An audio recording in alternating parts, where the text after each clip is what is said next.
This is Mobile Suit Breakdown, a podcast about Japanese sci-fi mega franchise Mobile Suit Gundam for new fans, old fans, and not yet fans, where we watch, analyze, and review all 40 years of the iconic anime in the order it was made. We research its influences, examine its themes, and discuss how each piece of the Gundam canon fits within the changing context in Japan and the world from 1979 to today.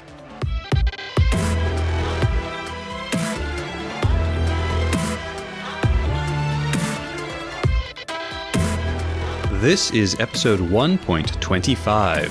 Welcome to the jungle, and we're your hosts. I'm Tom, longtime Gundam fan and RGM79 mass-produced podcast host. And I'm Nina, new Gundam fan and total nuisance.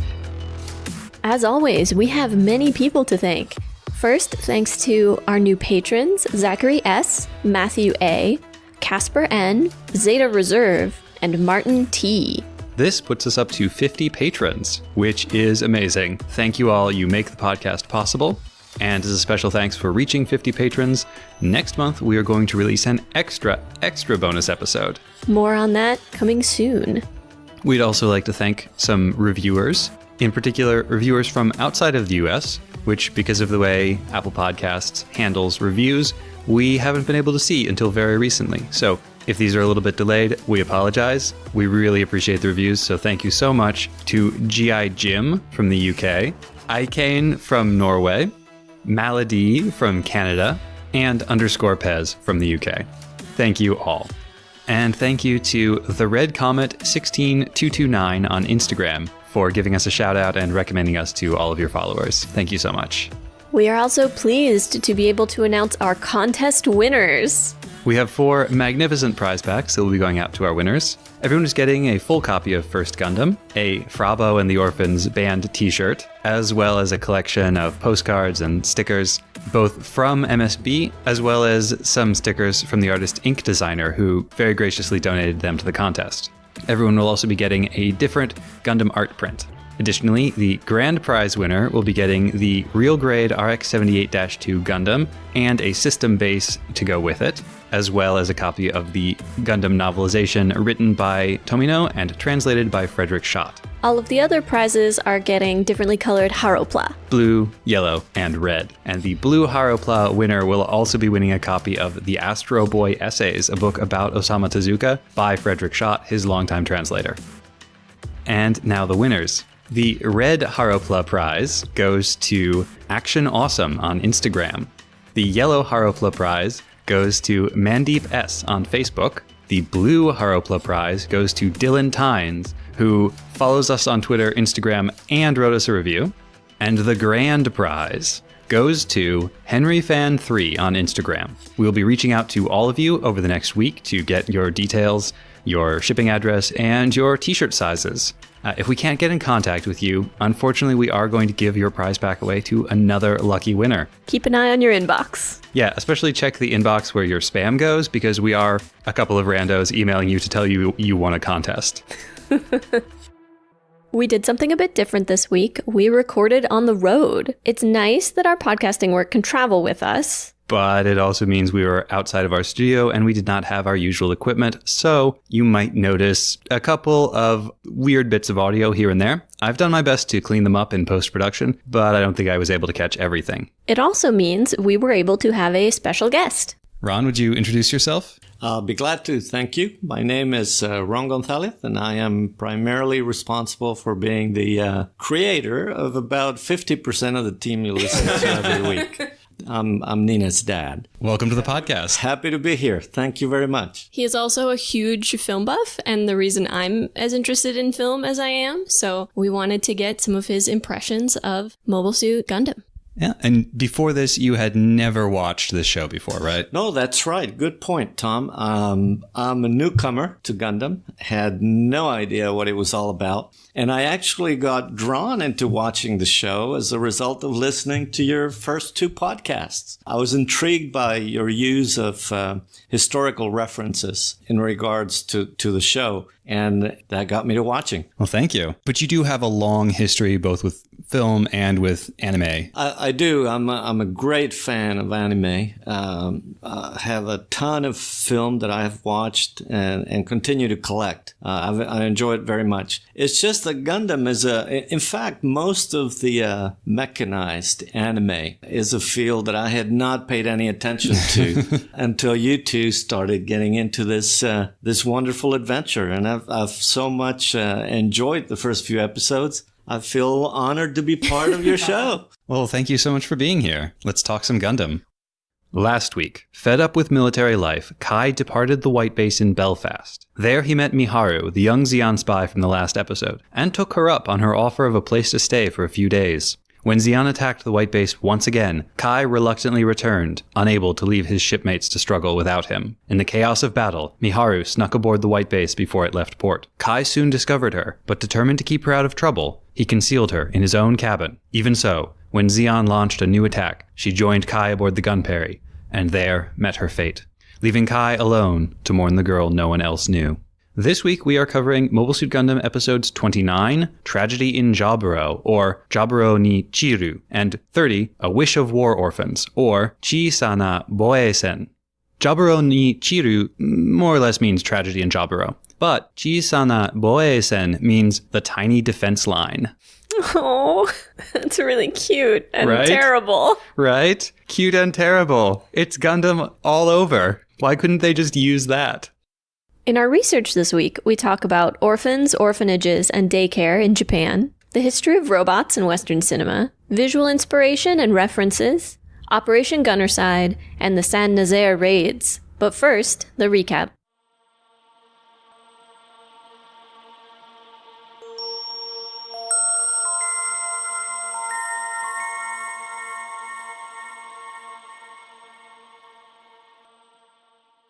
The White Base flies over the Amazon, near Federation headquarters in Jaburo, unaware that Zeon submarines are shadowing them. The crew gathers on the bridge, entranced by a mass migration of butterflies. Only Kai sits alone, still grieving Miharu. They see no sign of their destination until Bright contacts the base, and suddenly, a section of dense jungle slides open, revealing the entrance to a massive underground facility. Inside, safely landed and with the door closed behind them once more, Mirai breathes a sigh of relief, and it seems the crew can relax at last. But Char and the Zeon forces tracking the White Base now know the location of Jaburo's main entrance. Inside Jaburo, it's repairs for the White Base and physical exams for the crew now that they are real soldiers. Amuro's runs long, for some reason. Afterward, he goes to speak with the officer overseeing the repairs, a Lieutenant Woody, and learns that Woody had been engaged to marry Lieutenant Matilda after the Odessa operation. They had hoped the White Base crew could attend the wedding. The news hits Amuro hard. He flashes back to the day Matilda died, and tries to stammer out an apology, if not for his inexperience then maybe. But Woody won't hear it. He snaps that Amuro is being conceited, that the Gundam cannot win the war alone, and could not have saved Matilda. All Amuro can do, all any of them can do, is their best. He loves the White Base because Matilda cared so much about it, and he's going to do his best to get it ready for what's to come. Alarms begin to sound. Zeon is here. A dozen Gao, supported by Dops, drop bombs and mobile suits into the area. Flares shoot up from the jungle, giving the aerial forces a target. Missiles launch and the barrage begins. Federation jets and anti-aircraft guns begin to fight back against the Zeon forces. The placid jungle of a few hours ago is gone. The White Base pilots defend the main entrance to Jaburo, and there see the first GIM mobile suits, mass-produced Gundams, joining the fight. Outside, Char himself launches in a red Zagok, with two wingmen, but one is almost immediately shot down by anti-aircraft fire. The second is destroyed by underwater batteries protecting the river entrance to Jaburo. Undeterred, Char joins an advance team and leads an attack on two of Jaburo's entrances. The White Base crew holds the main entrance, but the second attack catches the Federation off guard, and the engineers working on the White Base are forced to join the defenses. Woody remembers how Matilda died to protect the White Base. He won't let anything happen to it now. Amuro and Sayla rush to the second entrance and find the Red Zagok massacring the defenders, tanks and mobile suits alike. Realizing with dread that it must be Char, Amuro tries to convince Woody to turn back, that his hovercraft is useless in this kind of fight, but the grieving lieutenant won't hear it. He attacks, and Char smashes the cockpit like he's swatting a fly. Lieutenant Woody dies the same way Lieutenant Matilda did. As the hovercraft burns, Amuro and the other pilots defeat the rest of the advance team, forcing Char to retreat. Little time passes before the next episode. The Zeon forces have bombarded Jaburo ceaselessly since Char's failed infiltration, but to little effect.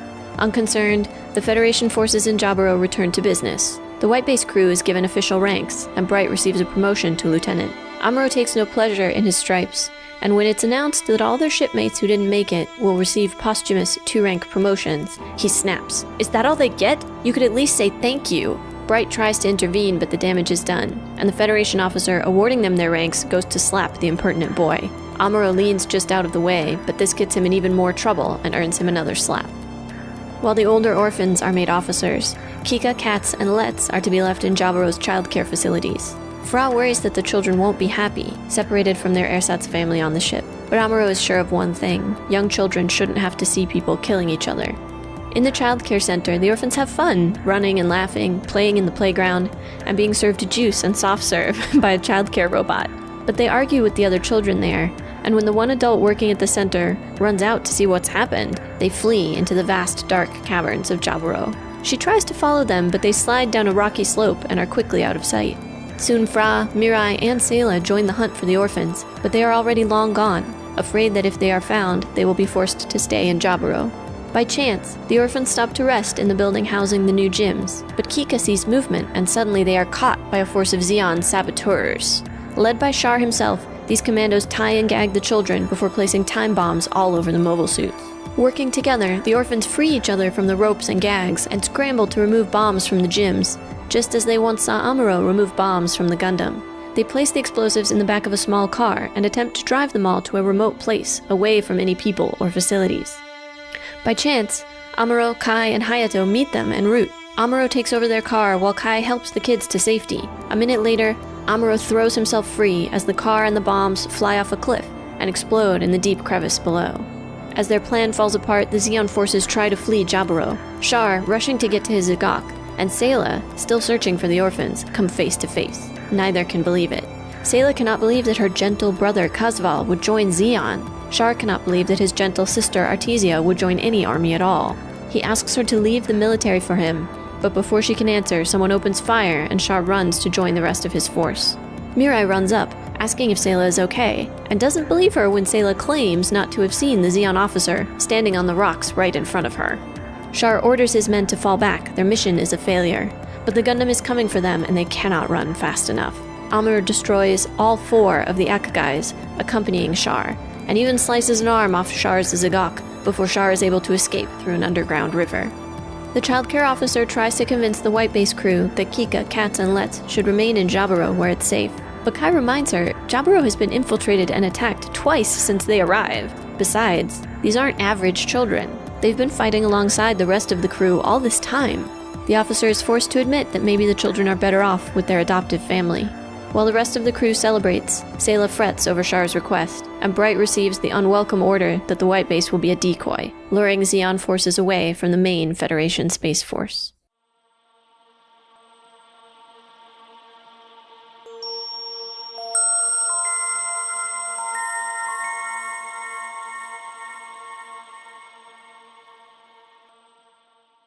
Nature really shows up at the beginning of this episode in a big way. We get these very elaborate, luscious, gorgeous shots of South America. We see the jungles, we see the creatures, the river, monkeys. There's a scene of capybara running alongside with the White Base. Dolphins, snakes, more animals than we've seen in any episode. I don't think we've seen I don't think we've animals. seen an animal until now. Maybe some birds. This is the first episode. The butterflies. Yeah, and the scene of the butterfly migration. Yeah. Snakes. Mm-hmm. We're going to come back to slapstick because that snake. Yeah, we know that the creators care a lot about the environment and about what humanity is doing to the environment at the time that the show takes place. But most of what we know that from is not the show itself. It's from things they've said outside the show. That's a good point. Outside of the first couple of episodes, there's very few references to the environment.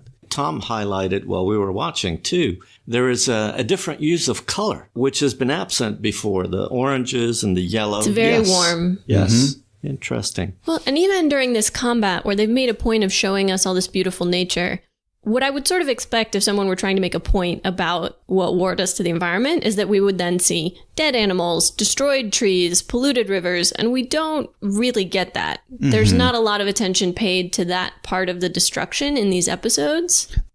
What I couldn't get past is the invisibility of this massive Federation military installation. It's all hidden. There are these doors that slide open in the jungle, but then they slide closed again, and it's just the jungle. It disappears into nature.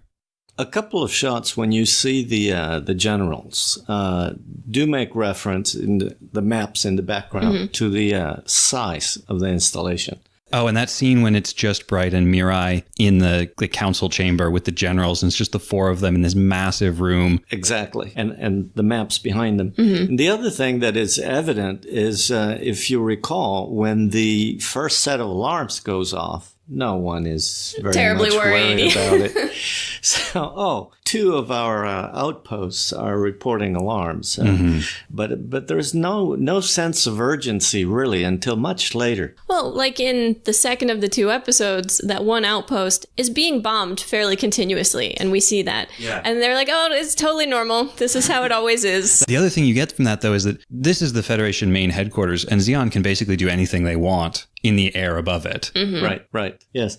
But I didn't get a sense of vulnerability that is a lot more evident in earlier episodes. Yeah. You know, there is a sense of, maybe we're the underdogs, and you don't get that feeling in this two episodes. That sense of vulnerability seems to have been pushed back a little bit. Although some of that, I think the show tries to tell us is perhaps overconfidence. I thought you were going to bring up the point that we see a tremendous introduction of new technology. And usually you just see one or two new mechas that come into play. In this episode, there's 6 or 7 different types that we had not seen before. Although I still get a strong sense of the Federation being behind the ball, because whereas Zeon has all of these different specialized mobile suits, for aquatic, for all of these different purposes. This one jumps really well. This one does this one does that. All they're mass producing is the Gundam, and it's not even as good.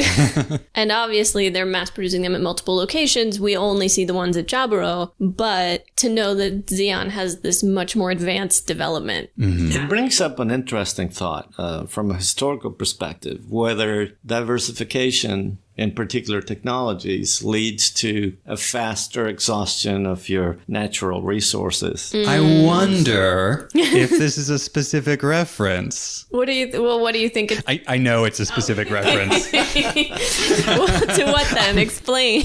I'm guessing, but it felt that way. I don't think it's much of a spoiler to point out that Japan lost the Second World War. And towards the end, although Japan had the Zero, which was very effective in the early years, towards the end, they started developing all of these different prototype fighters, many of which were much better than the Zero, but none of which were ever put into mass production, and there were never enough of them to make a difference. I was thinking of Germany, but I think it applies. Absolutely.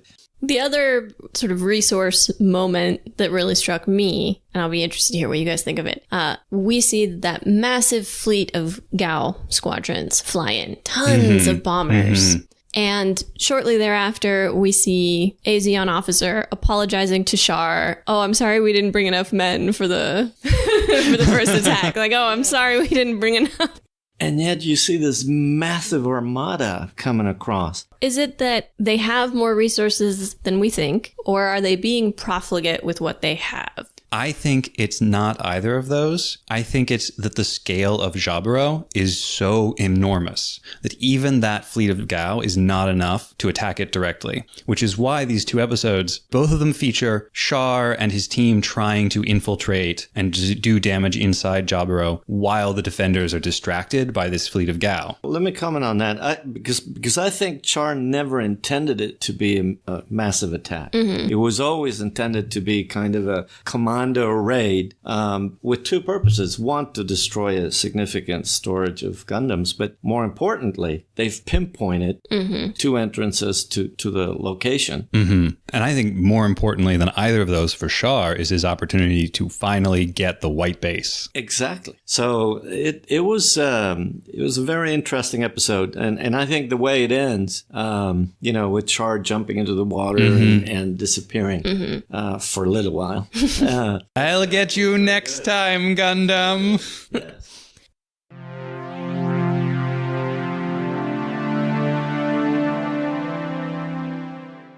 What about the emotional aspects of the episode? I mean, there's so many, and they go into so many different directions. Yeah, the award of the new ranks, and so let's talk about how the White Base relates to Federation Command. This is really some of their first official time. They were in the repair dock of the previous episodes very briefly, and then had to move on very quickly. They're all given official ranks. And isn't it interesting the hierarchy that enforces on the group? Bright is in charge, of course. Bright has always been in charge. Bright is officially in charge now. Mirai is now officially his second in command. Mirai holds a rank higher than Bright had at the beginning of the series. Sayla is higher ranked than Amuro. Amuro is higher ranked than Hayato or Kai. Right. To me, it reinforces two things. It reinforced the power that the Federation still has over them. Granted, this is a bunch of rogue kids, who like to protect the world on their own. But yet, in this episode, we see how adults still exert a tremendous amount of influence and power over them. Unjustifiably so. But there it is. And I think we see pushback and resistance to that. You mentioned Amuro's reaction when they announced that all of their comrades who died in combat have been given 2 rank promotions, including Ryu, including some of the other members of the White Base crew. Great challenge to authority initially. Very courageous in a Japanese society. But then to go and not allow himself to be slapped the first time. And then, even more significant, to allow himself to get slapped the second time. It was a great moment. It was. I don't think he allowed himself to get slapped the second time. I thought he was just so taken aback by the officer's reaction. He got caught by surprise. I think you've got a bunch of young people who, with very few exceptions, constantly resent authority. Yes. And so it would never even have occurred to him that he's supposed to stand there and get slapped. That, I rank higher than you, and if I want to hit you, you're supposed to let me. And yet, on a similar note, they submit themselves to what we can anticipate were incredibly uncomfortable and perhaps painful medical tests and analyses and God only knows what else, right? The other aspect that I think it's worth mentioning is this gender antipathy that occurs between the senior leadership and the group of primary characters. But in general, there is this disconnect between the authority, which is always represented as the adult males mostly. Yeah, we finally get a Federation officer who's a woman and not Matilda, and she runs the daycare. Yeah, yes. Which begs the question why they had her at the rank award ceremony in the first place. Yeah. Because they're all children, and they needed the daycare minder there. In the slapping scene, that officer is portrayed very comically. They make him look ridiculous. Yes. Now we're back to slapstick. Yeah. When the snake gets startled and so bolts, much so that its spots it fly leaves off. its spots behind. we don't see that in Gundam very often. No. We haven't seen that since the Zeon soldier butt scooted his way down his goof back in some episode ago. That felt very Disney to me. It did. That made me think of the Jungle Book. Comical injection, though there are a few episodes and more upcoming where that is infused, in small doses. I think it helps to make the tragedy all the keener that you have that bit of comic relief there. It's not so unrelentingly awful that you get inured to it, numb to it. Right. Those little moments of laughter make it easier to feel something later. Juxtapose it with the scene at the beginning where they're consoling their mate on the loss of a friend, and he's inconsolable. Yeah. In fact, that scene drags on just a little bit longer than you would expect it to. And I think it's for emotional effect, and it's quite powerful. Right. Of course, that's a repeat of a bit from a previous episode, as a sort of like last time on. And what they choose to show us is quite significant there, because it's not really Kai mourning. It's everybody watching else. Kai mourning. And then Fra looks at Amuro watching Kai. And we get a long shot of Fra looking at Amuro looking at Kai. And when we do see Kai again, it's everyone else is in awe of the butterflies, and he can't even enjoy that. And I think Sayla looks over at him, concerned. And as the final part of how the white base relates to command, we see several admirals or other high-ups decide that the white base is a nuisance, that the white base is always going to be a target, that Zeon will always come after it, and that maybe the best use of the white base is as a decoy. Yeah. A very dangerous job. You know, there was an expression, old expression about throwing young people at the cannons of war.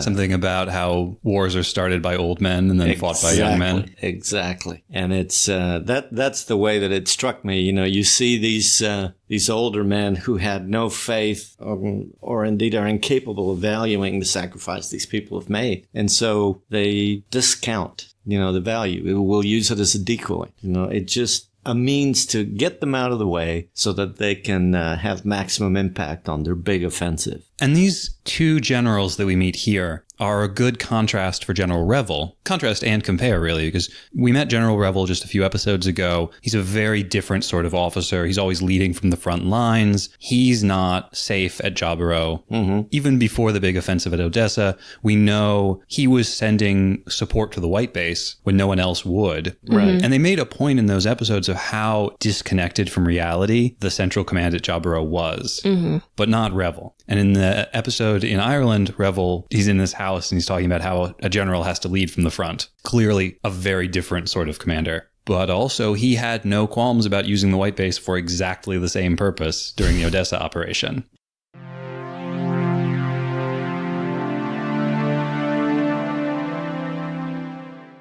I'd be interested to hear from you guys. What did you think of the wedding scene? Ooh. So I could have stood up and cheered for Woody. Woody is the best. I have in my notes, Woody is the best. Well, because we get a real talk moment, right? Amuro finds out Matilda was engaged. He didn't know that. He finds out they'd been planning on marrying. I found Amuro's picture of the wedding comical because I feel like obviously Matilda would also have been in her uniform instead of in a white dress and veil. Maybe Woody would have been wearing the dress. Who knows? See, that's the reason I asked, is because in my mind, what we saw is an image of what the kid thinks the wedding would have been. Of course. It doesn't look real. Well, and as it zooms in on Matilda, she blocks out Woody. Because Amuro had a crush on her. He's not really imagining Woody there. He's imagining Matilda as a bride. And all the white base crew ranged around and the kids as like flower throwers. It was one of those moments which in Gundam they do quite often that hits out of place. It breaks the transition of the storyline. Yeah. And it does so to great effect because it moves you emotionally to a different place. It was very well done, and it's done twice in this episode. I have this theory that the emotion Gundam is always trying to make you feel most powerfully is discomfort. More than anything else, you're not supposed to be comfortable when you're watching it. So every little thing like that disrupts you is there to keep you uncomfortable. And then, because he's 15 and thinks that everything is his fault, Amuro apologizes to Woody, and Woody almost bolts up from his chair. I thought Woody was going to slap him. I really thought Woody was going to slap him. But it's in character. I mean, a young man facing a superior who they respect will always apologize. And of course, the right answer from a caring and loving superior is you just need to do your duty. Be sure that you never leave anything in the tank. But I think there's also an element of Amuro really does take too much personal responsibility. He really does try to do too much himself. He really does feel like the only one who can save us all. It's like that mine scene when he's destroyed mine 102 and he thinks briefly that he's like destroyed the entire Xeon mining operation and won the war by himself. There's an arrogance in it. Well, but I think that's by design in the show. Okay, think of him as the sun, and everything else revolves around him. I mean, he certainly thinks of himself as the sun. He does think of himself that way. The sun in two senses. It works both ways. What I did not see was the sensei in Woody. He's not a mentor. Yeah, he's not a mentor, and his leadership falls a little bit. I failed to see at the end of the episode whether he is essentially committing suicide. I mean, this is an intelligent man. He knows what he's going up against, and he's in a weekly hovercraft facing a red mecha. It was a surprise. I didn't think we would lose the character in this episode, so that was a bit of a surprise. But I struggle in my mind, you know, is he a samurai giving the best for his country? I don't think so. Is he aggrieved by the loss of his beloved and so wants to end it? I think so, and I have a theory for this. At the beginning, when we first meet Woody, there's a question about, oh, aren't you working too hard? Like, shouldn't you rest or something like that? And he says no. And he's pushing himself harder than any of the officers who work for him. He makes a big point about taking care of the white base, protecting the white base. Matilda loved this white base. Matilda died for the white base. Yeah. Yes, he actually says that. I expected him in that scene to say, I can't do less. What he ended up saying is, I'm going to protect it too. But like, I think that was him saying he was willing to die for it. And then he calls it, he doesn't say the white base. He says our white base. Yeah. And I don't think he meant the Federation our. I think he meant Matilda and my white base. Yeah, he attaches personal ownership to it. He does several times, in fact, with his comments to the boy as well. And if he is working himself to distraction, not sleeping, doing all of this to avoid the grief, probably his judgment is impaired. Fair point. He also dies in basically the same way that Matilda died. I noticed that too. The scene is almost identical. Mobile Suit grabs the cockpit of the ship he's in, crushing it and everyone inside. That has to have been intentional. Absolutely. Well, and we have what the characters have to say about it after the fact, because they're talking about the battle afterwards on the bridge of the White Base. And Mirai puts it very eloquently when she says, men feel things so strongly, don't they? Which, fantastic line from Mirai. Obviously, Mirai gets all the best lines and the best faces. I liked Hayato's response, where he just sort of goes, I guess. Well, Sayla asks him directly. Sayla asks Hayato. She's like, do they? And he's like, yeah. What do you feel so strongly, Hayato? There's no answer to it. I wonder if it was a coy comment, really intended to elicit no response, essentially pointing out a criticism that perhaps the men were not demonstrating as much emotion following the events as the women had. I think it's actually the opposite. I think it's that the men in the show have been much more emotional than the women. Yeah. How many collapses has Amuro had? Well, and then Bright Kai had one. Kai and Hayato both abandoned ship once. Right. Sayla does something very foolish and dangerous, but she doesn't actually desert. Mirai and Frabo have never been like, we're done. Nobody appreciates us enough. We're leaving. Interesting that you would say that the men showed a lot more emotion. I mean, outside of the two references, the one at the very beginning and then, of course, Woody doing his thing, I didn't see that much. Not in this episode. I think in previous episodes, if you look back over the course of the arc of the show so far. Yes. I think we generally see more emotion, more strong emotion out of the men, or strong responses to their feelings, I guess I should say. How does that come about from the cadre of writers and animators who put this together? I mean, it was the late 70s. Exactly. And do we have an idea what the makeup of those teams was? I mean, from a gender point of view? It would have been almost exclusively male. Yeah. Okay, well, there you go. I mean, that explains some of it. You know, the storylines for the females are not as complex as the male. Though Mirai's is shaping up to be quite interesting. And Sayla definitely has a classic heroic mold. The princess in hiding and her brother on the other side. Who we now know will lie. Oh, Sayla lies all the time. So badly. Really terrible badly. at And then, yes. Whoever she's lying to knows she's lying, and they just sort of go with it. They respect her privacy. But why, though? It's a fair question. The question is, she never gets challenged. Mm-hmm. You know, so is there a recognition that she's hiding something, which is hinted at? Mm-hmm. Or do they just don't see it or don't care? So in the episode, there's that confrontation or awareness of Char and Sayla. That beautiful shot where it pans slowly up and it's the two of them. He's like standing on the rocks over her. And the screen's colored in that light blue. And it was not clear to me if they were addressing each other directly, if they were listening to each other directly, or if what we're seeing and hearing is their thoughts on seeing each other. I thought most of that was their thoughts. The scene opens, that part of the scene at least begins with him saying her name. He says Artesia, but he doesn't like announce it. He says it sort of like sotto voce. But she has this sudden moment of awareness and she turns around and there he is. It's more of an awareness of each other than any kind of a dialogue. And a deep sense of disbelief on both sides that she can't believe a brother of hers would be in the Zeon army and he can't believe his sister would join any army at all. They sort of can't believe they're looking at each other. I mean, he's disguised by the mask, but she's disguised just as much by the military uniform. I think she's a little bit angered. I mean, there is a little bit of this sad anger, bubbling in her. How could you? How could you? Mm-hmm. We've had hints that the Zabi family did something awful to their family. The Zabi family is the reason they're apart. And so for him to be fighting for Zeon... Yeah. Right. It's the ultimate betrayal.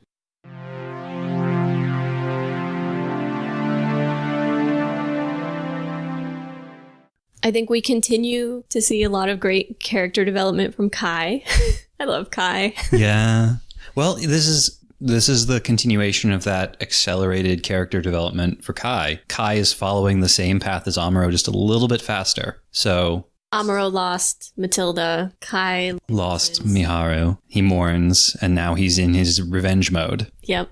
Which is a huge admission on his part about how much he cares. Mm-hmm. Because old Kai would have tried to pretend he didn't care. He's very openly mourning. He's encouraging himself, I have to keep going. We later see his interactions with the orphans, where he openly admits that he wants them around. He's one of the most vocal talking about why the orphans should stay with them. He does a couple of times through these episodes try to sort of play off his feelings nonchalantly. During the battle, he's there in the gun cannon, and they're defending this entrance, they're waiting for Zeon to come, and they don't even know that Zeon is ever going to come. And Kai is there like, I need them to come.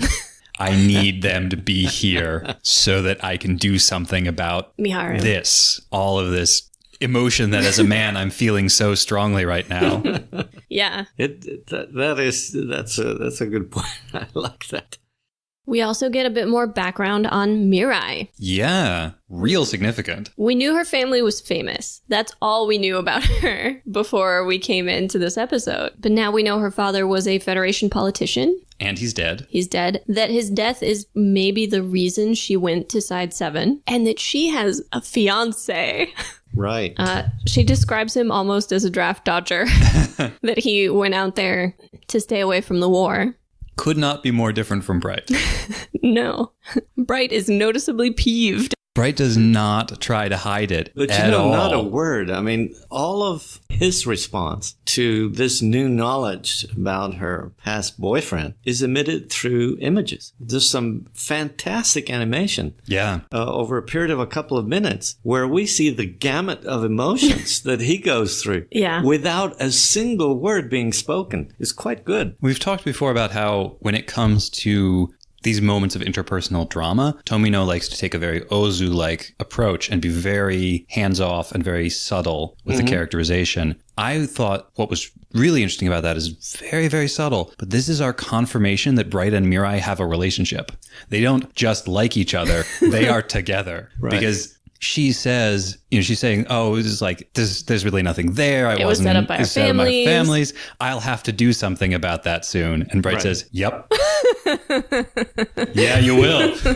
She goes out of her way to diminish the importance of it. And to explain. And he just lets his face do the talking.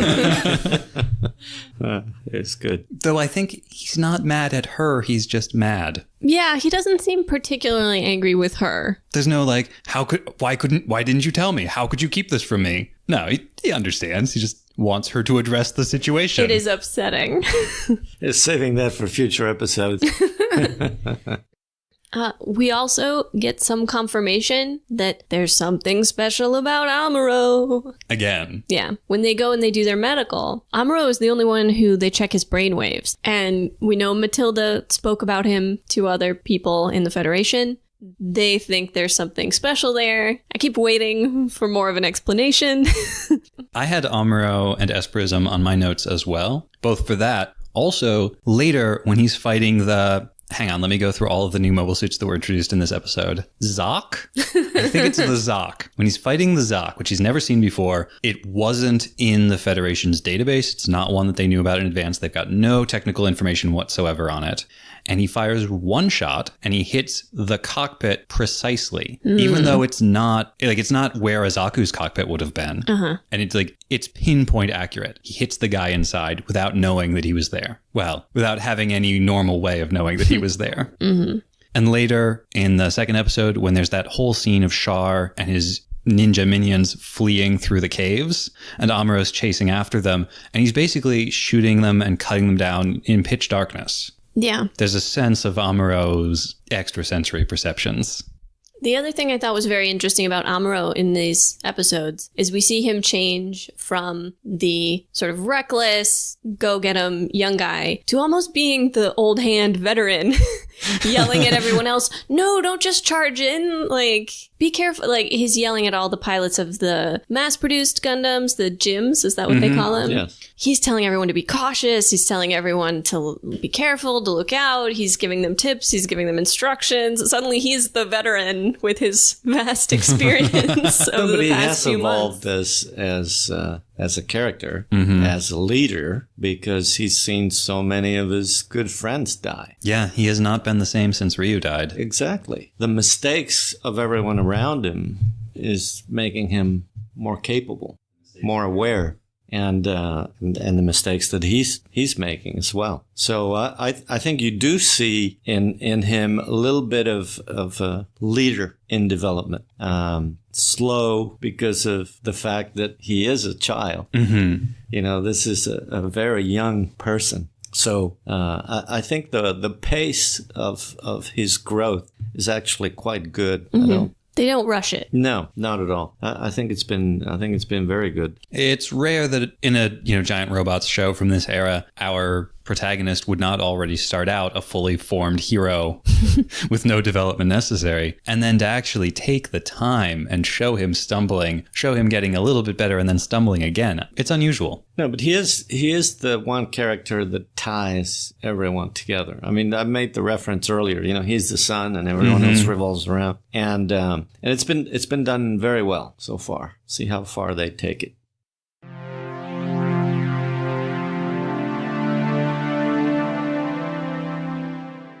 We see a lot of really neat effects in these combats. I was especially struck by the slow motion of Char. When he first joins the combat. They cue it. They have the background go black. So it's just the mobile suit against a black background. Or Char's face against a black background. It's cued to the music, the battle jazz that everybody loves. It has just started when the slow motion begins. And they show us the mobile suit getting into position and a smile creep over Char's face. It's the creepiest smile. It's like half of his face. Only half of his face is smiling. So a very interesting observation on your part, because we see more use of transitional movement in the battles in this episode than in any of the other ones. You don't see the stagger effect that you've seen in previous episodes. And that, I think, mixed with the addition of color for this particular set of battles was very good. I think Tom mentioned earlier there were several battles, especially where Char is running away, that are dark and primarily black. And so you see the infusion of the light flashes and brown, and that dark brown. And it's done with beautiful, beautiful effect and really more and better transition in the movement than we've seen before. Though there are those very goofy moments when Char's mobile suit is just like running really quickly across the screen. And they repeat this a bunch of times because we have to show Char being fast, right? Which looks much cooler when it's in a vacuum or in space, because they just have the whichever mobile suit he's in kind of like really fast off to the side to dodge out of the way of something. But when he has to physically run down a corridor. And the Zagak is already kind of a derpy, awkward suit. And so seeing it just like hustling extra quick across the screen. And to be fair, the loops are still there. I mean, but, I've appreciated in some of your comments earlier in the earlier episodes about how funding became an issue, especially the first season. And so you make do with what you have. And so the use of loops continues, but you can see it change from episode to episode. So I can see that their financial fortunes were slightly improving when you see, the animation improved the way that it has. And this is, this is more than 20 episodes in, more than halfway through the show. At this point, for any other show, the animation quality would be declining precipitously. They'd be cutting down the team. No one would still be caring about it. And yet we get real moments of beauty. Really, I think the average animation quality is improving. Especially over the first 3 to 4 episodes. Oh, right. No, it was quite evident in this episode. I really liked it. I really enjoyed it. Both of them.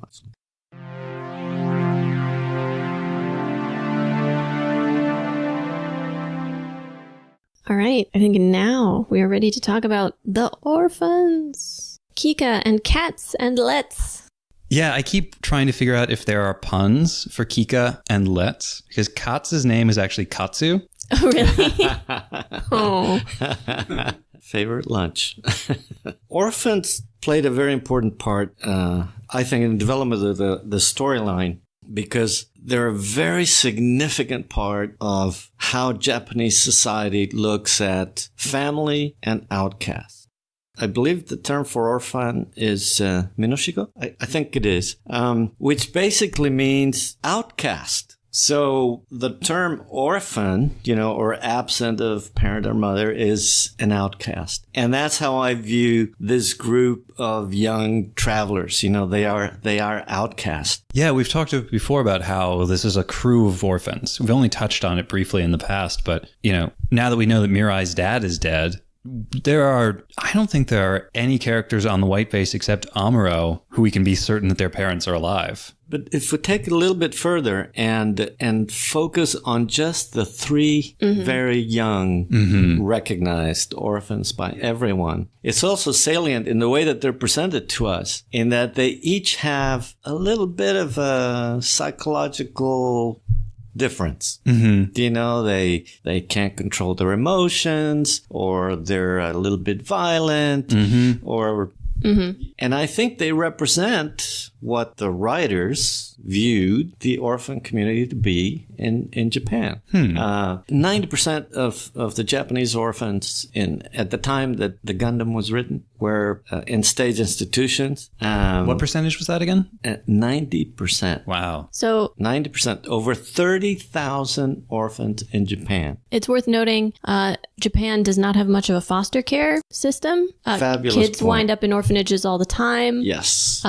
It used to be relatively common for people to adopt from an orphanage if they couldn't have children of their own, but it's become less and less common in the post-war period. After the US, Japan has the second highest number of adoptions, but almost all of those adoptions, I think 95 to 99% of those adoptions, are adoptions by elderly people of adult men. To carry on a family name rather than of children to raise. And it made me think about, is the writers and the animators trying to make a social statement that will resonate with the public? Or are they perhaps sharing some personal memories? Because it was quite interesting. We've noted before, many of the animators are of an age that they would have been young children. They would have been the age of Kika and Katz and Let's at the end of the war. Well, the directors certainly would have. Many of the animators are a little younger, but the writers and the directors, the high-level people, the character designers, they would have been old enough to have been the age of those orphans during the war. I was very struck by how they are contrasted with the other kids. Because when we see them get there, we know that they've seen some things. They have been through some things. But they're rambunctious, they're playing on the slide, they're drinking juice and eating ice cream and having a good time. And the other kids there almost seem to resent it, or at least the one kid who speaks to them, who I've been thinking of as Toddler Kai. Mini. But, and the passivity, to me, that speaks to the social statement that the writers are trying to make. The system does not work. The system is creating children that are passive, unemotional, unattached, uncommitted. And here we have this 3 outcasts, this 3 rebels, if you will. And yet, though they have been through hell getting here, they're full of life and they're full of joy. Energy and they're full of love for each other. Mm-hmm. And you don't see that in the children in the system. Well, because these kids, our 3 orphans, they don't have their parents, but they have a family. Mm-hmm. The kids in the institution, even the ones who have parents, because from what Mr. Minimnia says, I got the impression his parents are alive, they're in Jaburo, they're just very busy. Mm-hmm. Or maybe they're in the space fleet somewhere. But they're absent. Yeah. Or even if they're not absent, they don't have time to take care of him. Mm-hmm. So they're emotionally absent. I mean, the matron is barely there, is there by herself, loses 3 kids immediately. Mostly they're being taken care of by a robot. Right. What care is being offered is not particularly good. And I want to make sure everyone understands I'm not criticizing that robot. I think that robot was doing the best it possibly could for those kids. That robot really cared about them. Yes, indeed. Well, and the matron describes the kids as the future of the Federation, which feels very ominous in this context. It feels like they're our future soldiers. Yeah. Which Amuro counters with, they might live to see a future that doesn't have a Federation or Zeon. And wouldn't that be better? She doesn't have a response to that. No. She can't imagine that future. As we've seen with other characters who get sort of like a parallel development to Amuro, but after the fact, the orphans get their very own Time Be Still episode. Yes, that was so similar. When they're removing the bombs from all the Gundams, that is exactly like when Amuro is having to run around removing bombs from the Gundam. Even when they load the bombs into a truck and drive the truck. They remember. They were there. From you. We learned it from you. We see already this parallel development, even for the very young kids, that we might not have expected. Kai is very nice to them. I was surprised. He's so nice to them. Just like very encouraging when he pulls them onto the car so they're away from the bombs. And then he's sort of the most vocal in giving the matron basically the speech that you were giving earlier when you said, they've been through a lot, but they can look it in the face and they're here with us and they have us. And so while I found this episode to be the most polished storyline in a while, I thought it held together really well. I did have one scene that I found completely incongruous. I'm trying to figure out how to put it in place. And that is when the commando group gags and tapes up and ties down the 3 kids. That was startling. Yeah. Because they just planted a whole bunch of bombs. And now they've gagged the kids right there, next to the Gundam. If you're a set of commandos and you're going to take the time to tie them down, you take them with you. Yeah. And after all, they're a resource. Right. They could be hostages. Or grow up to be Zeon soldiers. Precisely. That's why for me, I'm trying to make it work. And it does provide some comical relief. Because, the little girl pulling her sock off. so it does provide some comic relief, but it didn't work. It's the only bit. The rest of it I thought was quite good. Yeah, I think we have to chalk that one up to, if it didn't happen that way, there wouldn't be a story. Yeah. It does also give us an opportunity to see how resourceful the kids are, where Kika uses her toes to get somebody's gag off, and then he uses his teeth to untie somebody's ropes. That was a good point, but then I would have placed that in the back of a Zeon truck or... No, I would have done it Before they place the bombs, before they do all of that. And maybe it's outside the hangar or something like that. But because you're right, it does provide some capability context as to what the children are able to do.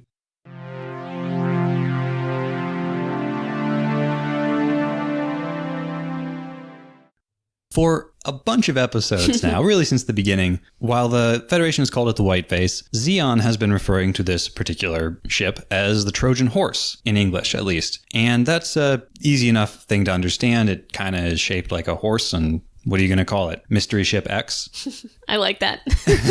All right, we're going to call it Mystery Ship X from now on. Never mind, this segment is over. But actually, though, this is the first moment where that name starts to feel like it might have some significance in the story rather than just being a reference visually. Yes, it does. Jaburo is the impenetrable fortress. The Earth has fallen and Jaburo remains undefeated. Impenetrable. Like that was Troy. the word, yeah. It is the fortress that will not fall. That's right. And part of the reason it won't fall is because Zeon doesn't know where the entrances are. They know the general vicinity. It's somewhere underneath the Amazon, but how do you get in? And it's the White Base, it's the Trojan Horse that opens the door for Zeon. Yeah, I think that parallel works quite well. And I'm glad you do because you suggested it. I'm just taking credit for it now. It's probably a precursor to future references. But, the idea that you have a group of commandos that slip inside a major fortress that's been impenetrable until now fits really well. And, that it is initially a failed mission also works. So it'll be interesting to see where they take it from here. I do not see the parallels, though, for taking it beyond and looking at an Achilles. No. I don't think Char is a very good Odysseus. He's clever and he's courageous, but not in that tricky, deceitful way that Odysseus was. Yeah. And the Helen, well, there might be a Helen there, but not yet. Sure. No. Well, maybe the Gundam is Helen.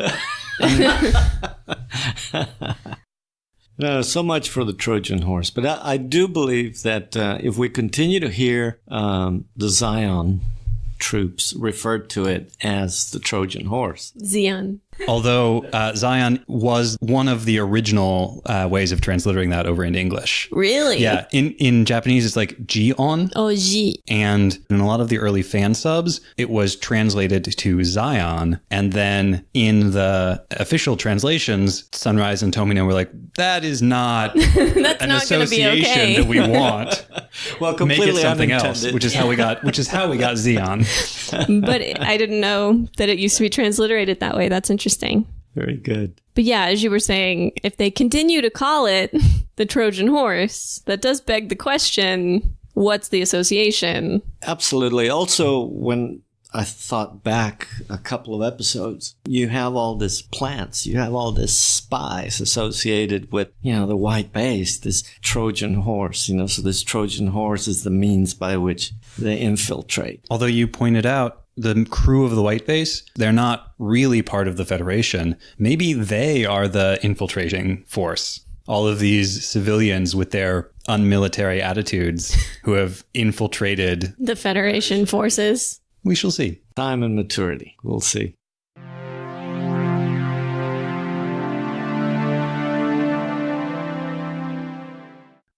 I do want to point out that in these two episodes, Char's wingmen get a lot more disposable. Yes, they do. Oh, yeah. We get two of them who, I'm glad they got named because otherwise they go out before the drop is even finished. On new platforms that are supposedly more capable.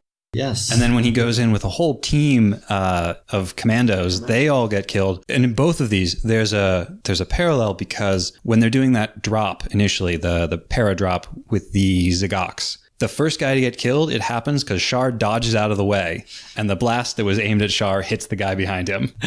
And then later, when Char's trying to escape, and he's got all the commandos with him, they're all running along behind him. Right. And they are getting cut down one after another. Yes. And just slightly slowing Amuro down just enough for Char to get away. Right. They're not just dying under Char's command, they're dying for Char, and he does not care. I think we're seeing more and more of that from Char as he gets more fixated on the Gundam. Because I think in the earliest episodes, he tells them not to take too many risks. He tells them to be careful. He seems legitimately sad when his men die in the early operations against both Side 7 and the Gundam in the White Base.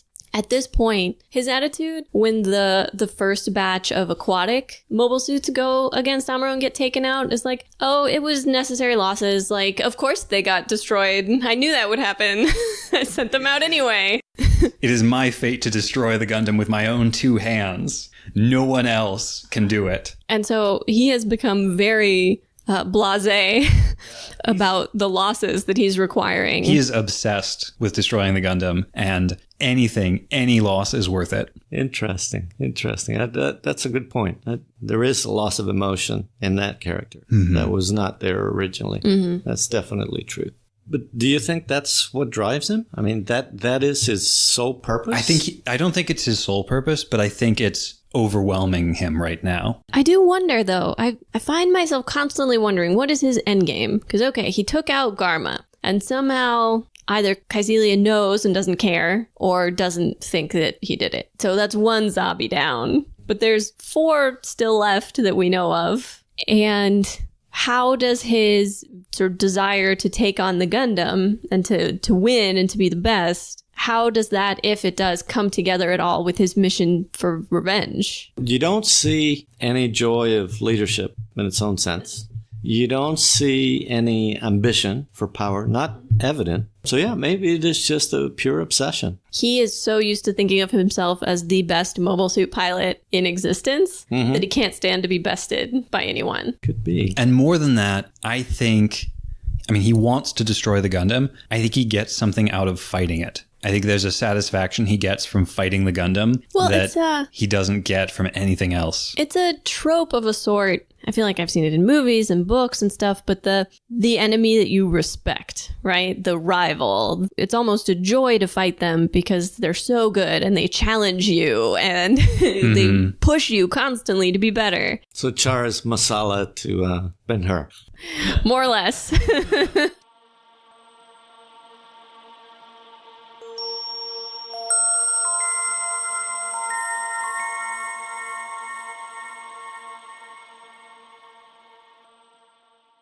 In the talkback, I asked Ron, my dad, whether he thought there was any aesthetic influence of robots in Western cinema evident in Gundam. I'm actually curious, Dad, if you feel in the design of some of the new mobile suits we see, particularly on the Xeon side, an influence from Western sci-fi film? Because I can't tell what it is that it's making me think of, but I find myself thinking about, like, some of them look like robots maybe from Flash Gordon or from some other older sci-fi. Something about the shape and the sort of like gooseneck looking arms. I get you. So the short answer is no. Okay. Most of the robot and mechanical animation in film, both Western and Eastern film, has its roots in Asian animation. Okay. First from manga and anime, and later films like Godzilla's series and others. In researching this point, he wound up with a great brief history of robots in Western cinema. So here is that research. The first Western film to feature an autonomous robot that I can think of is The Master Mystery.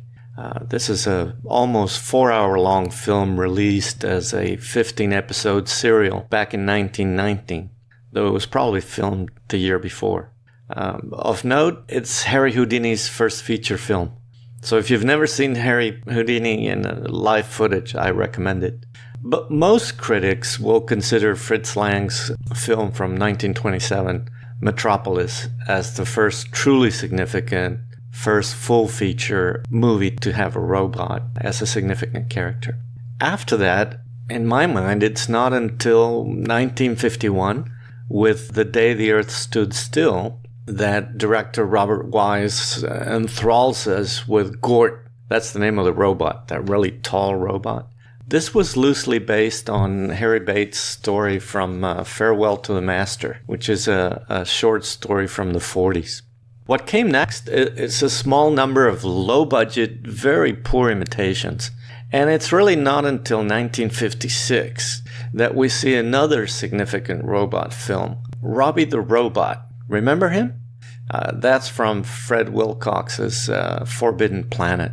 Creatures, aliens, and monsters abound in the ensuing years. But to my mind, it's not until 1970s, really, with films like Silent Running in 1972, Bruce Dern in Douglas Trumbull's feature. Later, Westworld, where Michael Crichton, the writer turned director, shows us what the entertainment of the future might be like. The golden years of robot films must be the 80s. Start in 1982 with Ridley Scott's Blade Runner, one of my all-time favorite films. Follow that with 1984, James Cameron's The Terminator. Who can forget that? Or 1987, Paul Verhoeven's RoboCop. These were real groundbreaking films, developing new techniques in filming, but also in storytelling. And these have changed the way that we see and interact with artificial intelligence from that moment on. Ouch. I just put my foot in my mouth, didn't I? I know. I know some of your listeners are going to point out that there was a Transformers movie back in, I think it was 85, Nelson Shin's epic. But really, I have to agree with Leonard Maltin, the film critic, who called the picture a real bomb. And I quote literally, little more than an obnoxious feature-length toy commercial. End quote. Come on, guys. It was awful. And remains in my memory bank only because of the trivial pursuit value of knowing that it was Orson Welles' last film, with credits. The rest, they say, is history. I believe after 2000, East and West share and collaborate in new ways, and importantly, begin to share distribution rights. I leave out notables like Star Trek and Star Wars because truly we have no time to get into them. Let me just close by saying that with the evolution of technology and capability, the most significant event in the past few years has to have been the growth of virtual reality and its migration from the office to the entertainment arena. I believe it won't be long before the next generation of Gundam releases has us piloting our own mobile suits, and through it creating our own unique and evolving storylines with the extensive use of virtual reality. We recorded this separately, so I would just like to say Tom strongly disagrees with Ron about the animated Transformers movie. It is a masterpiece. You got the touch. Maybe one of these days, if the Patreon goes really well, I can convince Nina that we need to do a special bonus episode all about the 1986 animated Transformers movie. What now? I want to note also, Ron mentioned Robbie the Robot back in the 1950s, and how after that there was a flood of low-budget, fairly low-quality robot movies. A lot of the reason for that is that MGM, the studio behind Forbidden Planet, spent an astronomical amount of money building the Robbie the Robot suit. We're talking, at the time, a reported cost of $125,000 US. What? Equivalent now to more than $1 million. And about 7% of the total budget of the movie was spent on that robot suit. Wow. Yeah. So it was a very good, very high quality robot suit. But then after they made Forbidden Planet, they just had the suit sitting around. And any MGM movie that wanted to use it could just do that. Does your movie have a robot in it? No? Why not? We have the suit. Exactly. We spent $1 million. Well, we spent the modern equivalent of $1 million building this thing, and it's just sitting in storage. Use the robot suit.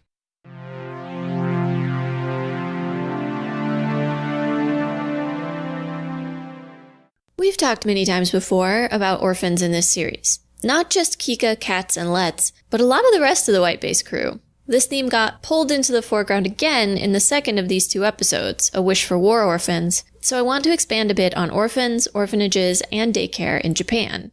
Starting with, and keep this in mind through this whole research piece, are the kids in the childcare center in Jaburo orphans? One boy who talks to our 3 White Base orphans says he's waiting for his parents to return, but return from where? A job on the base? A mission halfway across the world or even in space? Or is he in denial or being lied to? Unsurprisingly, there were a great many Japanese orphans after World War II. One notable group were the children of Japanese colonists in China. Thousands of colonists were left behind when Manchuria was evacuated, as the Russian army was closing in. Even after the war, these orphans were largely abandoned by their government. The first repatriation wasn't until 1953. There is very little support available for war orphans who repatriate, and over 2,000 of them have sued the government demanding better services.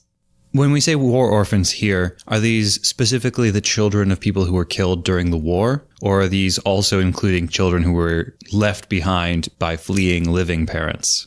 Both. A specific article I read, which I will link to, talked about the case of a young woman who was 13 or 14 when the war was going on, and her parents had died previously of causes unrelated to the war, but she was an orphan, left without anyone to look after her, and then when the war started to turn against Japan, first attempted to get to some of the last boats leaving Manchuria, was not able to do so, and was pretty much entirely dependent on Chinese families in the countryside who were willing to look after her.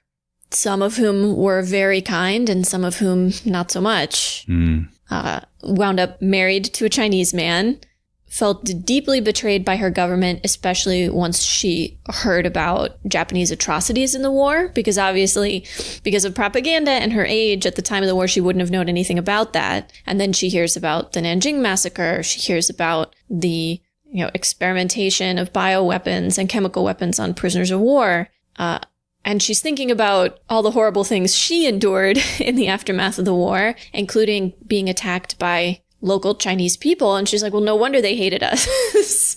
And there is a lot of, I think that's part of why so many of these particular war orphans sue the government. There's this sense that we are also victims of the fact that the government decided to go to war. Mm-hmm.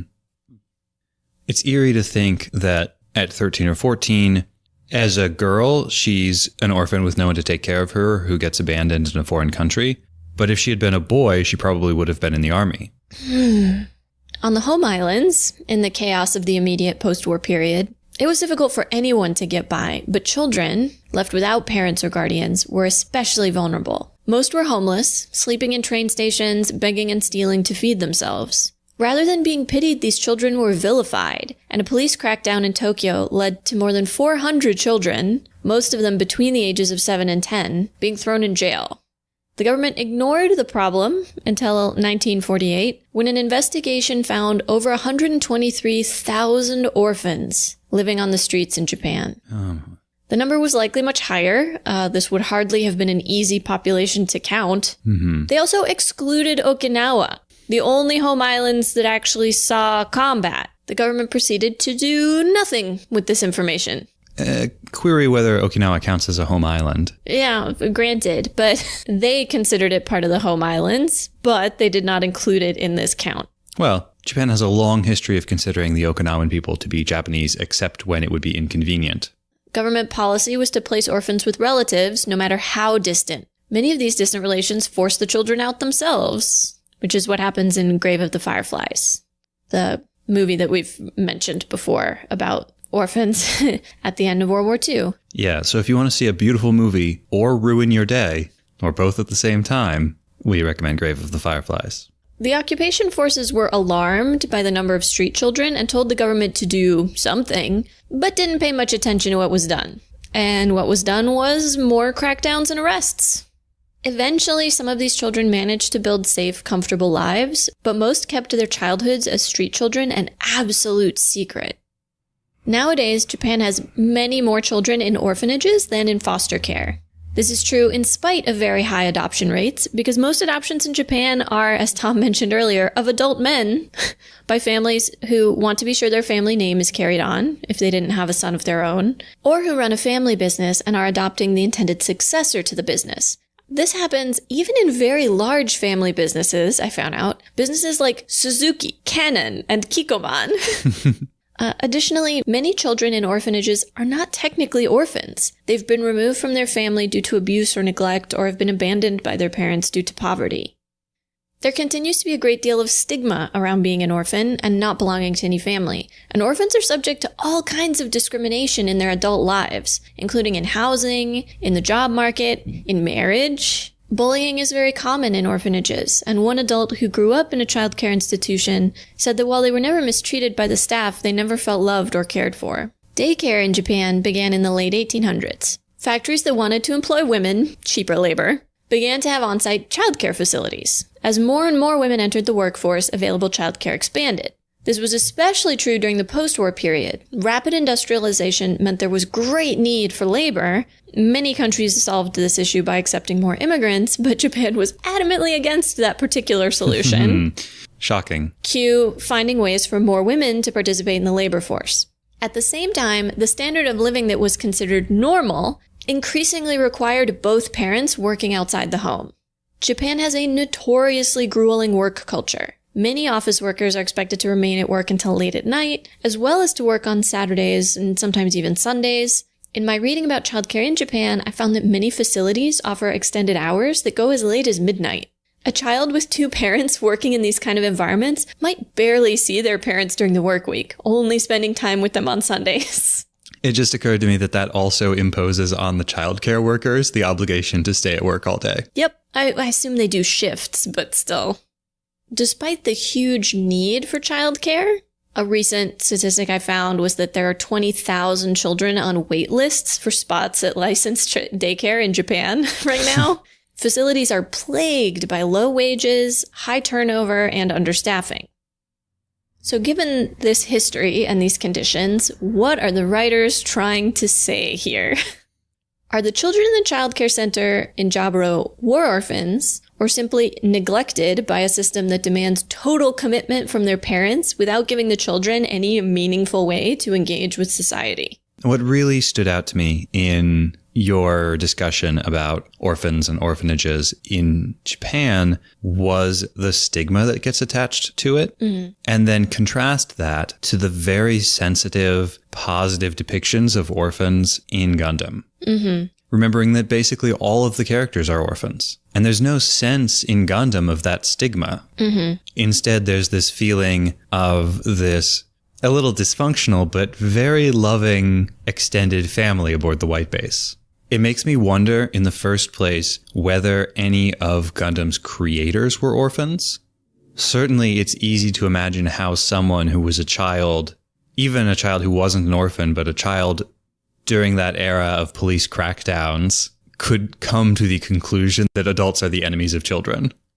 Well, and have a deep distrust of organizations, right? Mm-hmm. There were two other pieces that really struck me. One, the description of not being mistreated, but of not feeling cared for. Mm-hmm.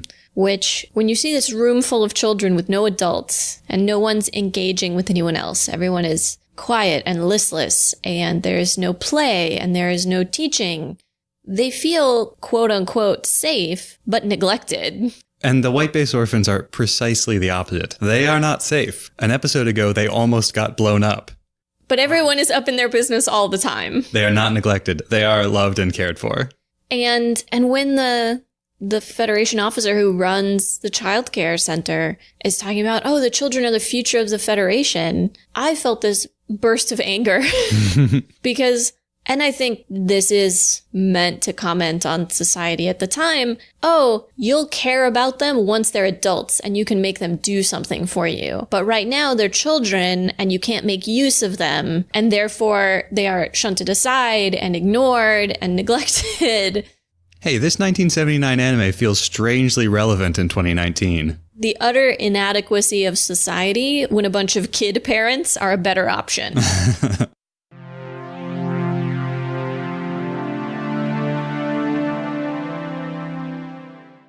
Obviously, there were countless sabotage operations throughout World War II, big and small, civilian and military. But one raid in particular feels like a suitable comparison to the attempted destruction of the mass-produced Gundam and this particular production facility. So I will be talking about Operation Gunnerside. The goal was to destroy a heavy water production facility at the Vemork hydroelectric plant in Norway. A previous mission to destroy the plant had failed. All the soldiers involved either killed in action or captured, tortured, and executed. To avoid the same fate, the men of Operation Gunnerside were given suicide capsules, and most of them thought of it as a suicide mission. The team weren't told why the mission was so important. All they knew was that the plant made heavy water, and that heavy water was important for Nazi weapons research. What is heavy water? Why was it needed? I'm not going to get into the chemistry here, because it will take a while to explain, but I will link a few articles that talk about it. Suffice it to say, Nazi research into the development of nuclear weapons required vast amounts of heavy water. And while Allied research was using different methods, Allied researchers understood why the heavy water was necessary and knew that it was very important for the nuclear arms race. Vemork was the only plant in the world synthesizing heavy water at this time. And Leif Tronstad, the Norwegian chemistry professor who had designed and developed the heavy water production facility, was instrumental in the plan to destroy it. Tronstad had fought in the Battle of Norway, and after Norway lost, he went back to teaching, but also began working as part of the local resistance, feeding intelligence to the Allies. After several months of passing intelligence, he realized the danger of Nazi access to the Vemork plant and escaped to Britain. Now, the plant was on a steep hillside with a ravine protecting access and only one heavily protected bridge. The surrounding area had minefields, searchlights, barbed wire fences, patrols. Tronstad warned the Allies that aerial bombardment probably wouldn't work. The most important part of the facility was in the basement, and the whole building was steel-reinforced cement and stone. Bombardment would kill a lot of people, but probably wouldn't destroy the plant's capacity to create heavy water. The saboteurs were trained by the British SOE, Special Operations Executive, also known by the very dramatic name of the Ministry of Ungentlemanly Warfare. The training was grueling, involving long periods of camping in the wilderness, mountain climbing, fording rivers, and being able to do all of that at night. The mission had been attempted previously by a group of British soldiers, as I mentioned, and had failed. This previous attempt had involved dozens of heavily armed soldiers coming in on military gliders, directly assaulting the front gates of the facility. The new plan was to parachute a small group of lightly armed, expert skiers into the wilderness outside the facility, then use stealth to get in and destroy the heavy water production equipment. The advance team had parachuted in October with the first mission, but the rest of the team didn't arrive until February. In the meantime, the advance team had to survive mostly on what they could hunt in horrible winter conditions, the same conditions that delayed the start of the mission until February. The ravine I mentioned earlier was thought impassable, but the Norwegian soldiers climbed down, crossed the half-frozen river at the bottom, and climbed back up, avoiding the bridge and the minefield. Climbed a 500-foot cliff at night in the middle of winter. They were able to sneak past the sentries, find the heavy water production facility, set timed explosives, and escape, largely thanks to building maps and descriptions provided by Tronstad, who had wanted to join the mission on the ground but was considered too valuable an intelligence asset to risk. No deaths, no shots fired. The group split up and got away, skiing the 280 miles to neutral Sweden. Wow.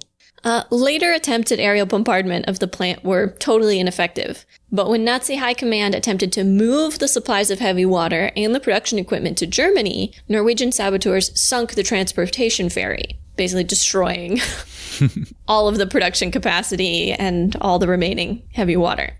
There is, of course, a lot of debate as to whether or not this attack is the thing that prevented the Nazis from developing an atomic bomb before the end of the war. The fact is, we will never know. But there is no debate that it did slow down their research for months, and that a group of individuals, most of whom had been civilians before the war, accomplished something incredible.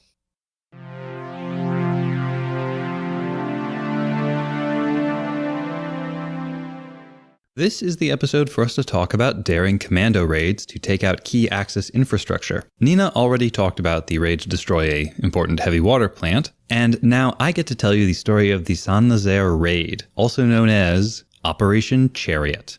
And there's actually another connection between these two that I hadn't known about until I listened to Nina just now, so I'll cover that in a second. You've probably heard of the Bismarck, the massive German super battleship. Well, the Bismarck was sunk early in World War II after it was caught without adequate support and harried relentlessly for 3 days by just about every British ship and naval aircraft in the North Atlantic. In all, it took 6 battleships, 2 aircraft carriers, 13 cruisers, and 21 destroyers to bring down the Bismarck. But did you know that the Bismarck had a big sister? Displacing more than 1,000 tons more than the Bismarck, the Tirpitz remains the largest and last battleship ever deployed by Germany. While the Bismarck was sinking off the coast of France, Tirpitz lurked in a Norwegian fjord, preparing to venture forth into the Atlantic, where it would do what the Bismarck had planned to do, raid the seas and stop the desperately needed convoys of war supplies and food that were keeping Britain in the war. A ship of that size needed an enormous port for repair and refit in between raids, and there was only one such facility that fit the bill, the Normandie dry dock in Saint-Nazaire, on the northern bank of the Loire River. If you're up on your French geography, you know that Saint-Nazaire, and therefore the Normandie dry docks in Saint-Nazaire, are confusingly not in Normandy, but are in fact on the west coast of France near Nantes. They're actually named for a famous and huge ocean liner called Normandie that had been built there. British military planners decided that if Saint-Nazaire's docks could somehow be knocked out of the war, then the Tirpitz would be forced to keep lurking for the rest of the war for fear of getting caught out in the open and Bismarcked. Bombing was still too rudimentary at this point, ships couldn't get close enough to bombard the port thanks to its shore defenses, and long-range missiles didn't exist yet, so the job was given to a new unit in the British Armed Forces, the Commandos. And here's that other parallel, because part of the planning for this operation was assisted by the engineer who helped build the dry dock in the first place. Under cover of darkness and flying false flags, the Commando flotilla approached Saint-Nazaire on the morning of March 8th, 1942. The flagship of their little fleet was the retrofitted destroyer HMS Campbelltown, and by retrofitted here I mean that it had every non-essential bit removed to make room for more guns, more armor, more commandos, and 9,600 pounds of high explosives. Wow. Because you see, the plan was actually pretty simple. Commandos aboard the 18 smaller boats accompanying the Campbelltown would land and destroy as much of the facility as they could. But more importantly, they would sow chaos and confusion while the Campbelltown itself did the real damage, ramming the dry dock's gates at full speed. Then, once the commandos had escaped aboard the same small boats that brought them in, the time-delayed detonators in the Campbelltown would set off its massive explosive payload. And things almost went according to plan. Except that an aerial bombing raid intended to distract the Germans instead put them on high alert, and the approaching flotilla was spotted too early. Under withering fire, the smaller boats still managed to land some of their commandos, and those who made it to shore fought heroically. The Campbelltown did ram the gates and got itself well and truly stuck in there, but the boats meant to evacuate the commandos and the Navy crew who had sailed the destroyer were decimated. 13 of the 18 boats were destroyed, and the remainder were driven off. The officer in charge of the commandos at this point declared, "Well, chaps, we've missed the boat. We'll just have to walk home." And then they did their best to do just that, trying to break out of Saint-Nazaire and get out to open country. 5 of them managed it, making it all the way to neutral Spain and catching a boat home. The rest fought until they ran out of ammunition and were captured. Of the 611 soldiers and sailors involved in the raid, around 170 were killed and more than 200 were taken prisoner. And when the appointed time for the time-delayed detonators to go off arrived, they didn't. And when it was almost over, and the commandos were being interrogated, and the Germans were taunting them that it would take only a few weeks to repair the damage caused by the Campbelltown, 9,600 pounds of high explosives packed into the Campbelltown's bow, along with the Campbelltown, the dock gates, and 40 German high officers touring the wrecked ship, just vanished in a flash and roar. Wow. Some of the commandos in the raid who were captured tell this story that they were being interrogated. They were being taunted by the Germans, and it was right at that moment that the explosion happened. And the commando who's being interrogated just says, "We're not so foolish as you think we are." The damage to the docks would not be repaired until well after the war, and Tirpitz did, in fact, stay in its protective Norwegian fjords until 1944, when RAF bombers found and sunk the last great German battleship, 5 months before US bombers did the very same thing to the mighty Yamato in the Pacific. I almost told the story of Operation Chariot back in episode 1.20, when Hamon took the last of Rambaral's commando team to attack the White Base in order to divert attention from their cargo ship. The same cargo ship that was loaded down with explosives and set to ram the White Base. But it feels appropriate here too, with Char leading a commando raid to try to knock out the Federation's most vital spaceship dock.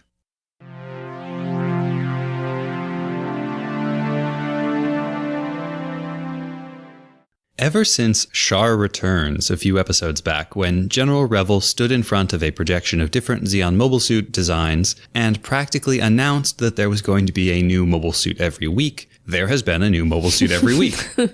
By this point, Amuro and crew have tussled with a bevy of different aquatic mobile suits. The Gog, the Zagok, the Zok, and the Akgai, plus the mobile armor Grabro. We discussed the Gog and what inspired its look back in episodes 1.23 and 1.24, so now let's talk about the others. We have a lot to get through, but thankfully I think this batch is pretty straightforward, so we're going to keep it short and sweet. As always, there will be pictures in the show notes, and I'll make some graphics for our social media. First up, the Zagok. Before we start on the look, let's talk about the name, because before it got the name Gog, that other mobile suit was going to be called Gok, and the Zagok, or Zogok, would be a variant of it. The Gok became the Gog, possibly for legal reasons, but the Zagok kept its name. There's a claim floating around that the Zagok is based on a monster called Alien Zarab, or Zarab, Alien Zarab from the Ultraman series, and I can kind of buy it based on the appearance. But unfortunately, this claim is totally unsourced, and it only ever appears in fan-run pages like TV Tropes and the Gundam and Ultraman wikis, so I have no idea where it came from. There's also almost certainly some influence from early diving suits that had flattish metal heads studded with numerous small glass portholes. At least one early design looks very much like the Zagok's head, and others have the same segmented bellows-style arms and claws for hands, but we'll talk more about those in a second. Next, the Zok. When I'm trying to figure out where a mobile suit's design comes from, I always like to start by identifying what about that suit is weird or different compared to the aesthetics of other designs in the series. For the Zok, the question is actually, what part of this design isn't weird? Because, alright, note this aquatic mobile suit's green color, beak-like protrusion at the front, stubby legs, 3 clawed hands, and especially the divot in the top of its head, where for some reason it hides a, quote, phonon maser gun. Despite my initial skepticism, all of those are real words, even phonon. Masers, first developed in 1953, are a predecessor to lasers and project microwaves instead of light. Phonons are the particle description of sound, so a phonon is to sound as a photon is to light. Our physics consultant Iraj pointed out that a phonon maser gun doesn't make sense, because a phonon gun would be noise-based, and a maser gun would be microwave-based. But microwaves and sound are fundamentally different things,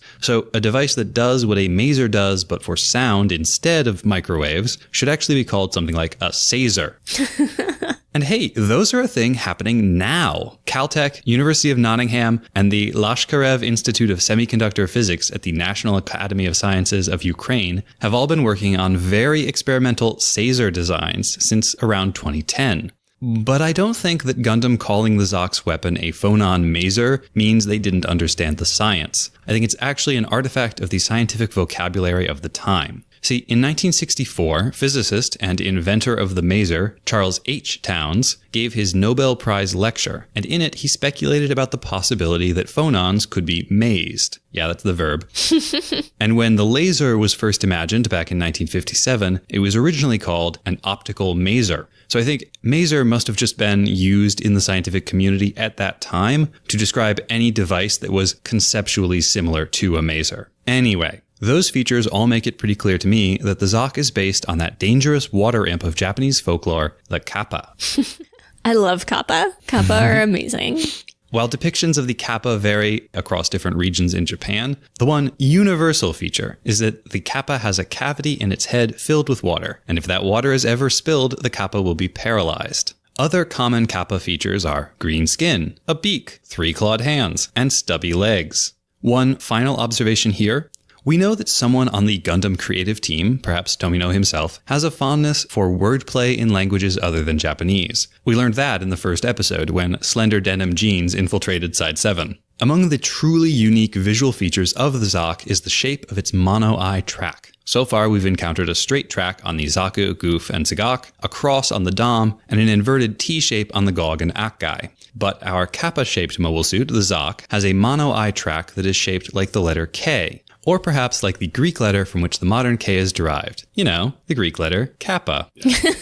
Finally, at least for today, the Akgai. These fan-favorite mechs can be distinguished from the other Zeon amphibious suits by their brown and black color scheme. their bulbous and forward-tilted heads, the roundness of their joints, and the fact that their body is not divided into distinct chest and groin sections the way it is on all the others. They also have those same rigid claw-like manipulators that were on the Zagok, rather than the flexible claws of the Gog and the Zok. Okay, there are, I think, two important visual references here. The first is the famous Jim atmospheric diving suit, invented in 1969 and first deployed in 1974. An atmospheric diving suit is basically a human-shaped submarine that resembles a suit of armor or an amphibious mobile suit. The Jim suit has the rounded joints, all one-piece body, and bulbous forward-tilted head. It also has grasping claws that might have partly inspired those on the Zagok or the Akai.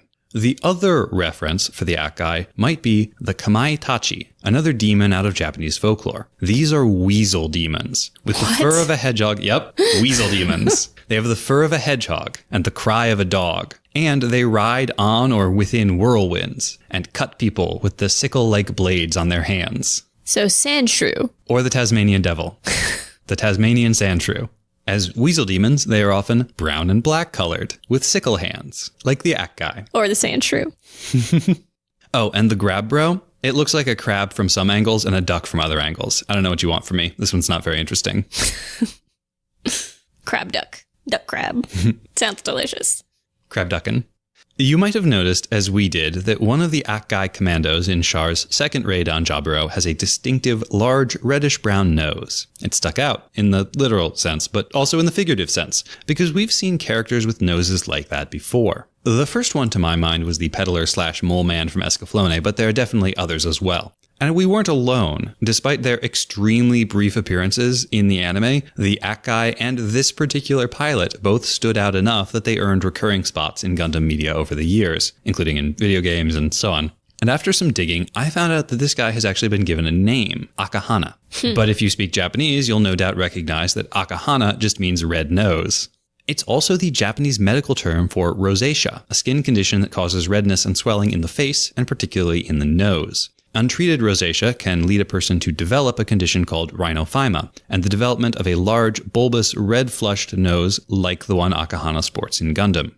The exact causes of rosacea and rhinophyma are unknown, but for a long time, and still somewhat today, it was thought to be a symptom of alcoholism. And there is some evidence that alcohol consumption does increase the redness in those who are already affected by the condition. So that big red nose on that minor character, it's a kind of visual shorthand for, this fellow has a problem with excessive alcohol consumption. He's a drunk. It's a small thing, and entirely unnecessary for this sort of character. But it shows how the creators, and in particular the character designer Yasuhiko, really invested even the most insignificant background characters in Gundam with a unique look and enough meaningful detail that you can read from them a general impression of a personality. Really helps the world to live. Like the personality of that guy who was like, well, I can't bring myself to shoot these kids, but I will tie them up and leave them next to a bunch of bombs. I believe he had a mustache. It was a very Snidely Whiplash kind of moment.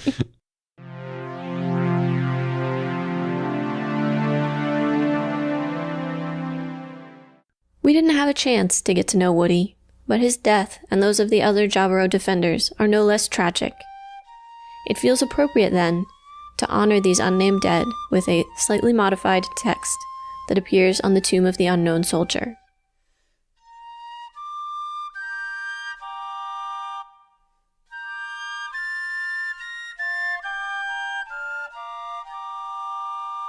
Here rests in honored glory, soldiers known but to God.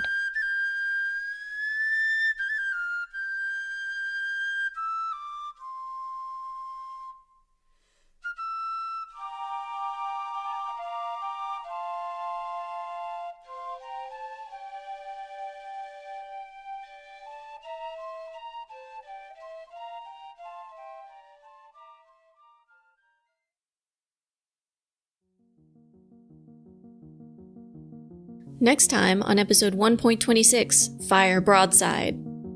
Trapped by Earth's gravity. Skirts. Sayla hesitates. Big grabby bros. Mobile Suit of the Week. Hayato fails to improve. Command Authority. Friendly Fire, and the best mobile armor in Gundam. Will you be able to survive?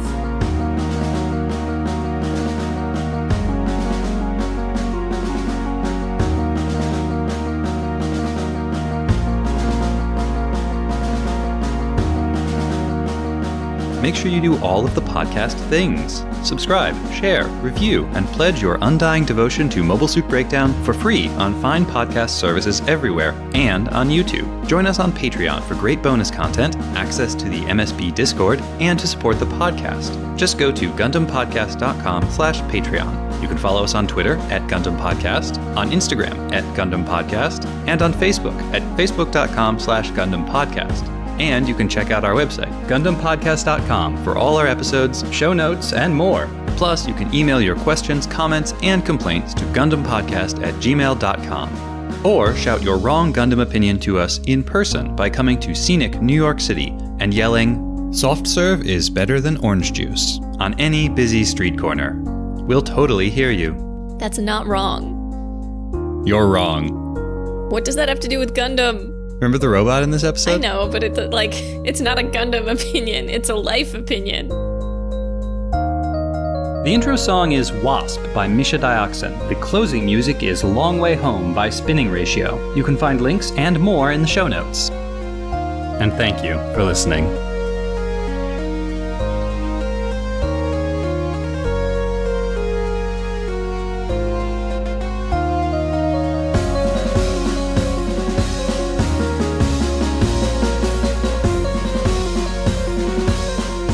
Mic test, episode 1.24, I think.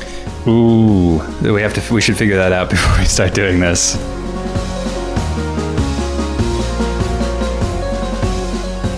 That's a behind the scenes photo. I'm laughing too hard. I need to look like angry. It's a special place in hell for people who rev their engines.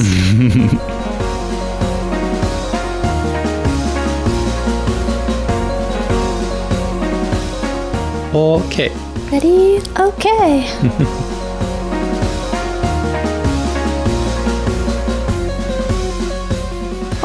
Your complete lack of response to that is very disappointing.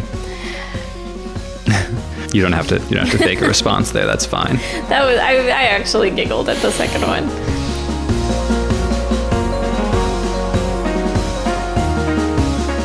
My stomach is growling. Oh, do you need a snack? I need a snack, a break, and let's come back on The Lies of Sailor Mass. Okay. Which I've wanted to name like 6 different episodes, The Lies of Sailor Mass.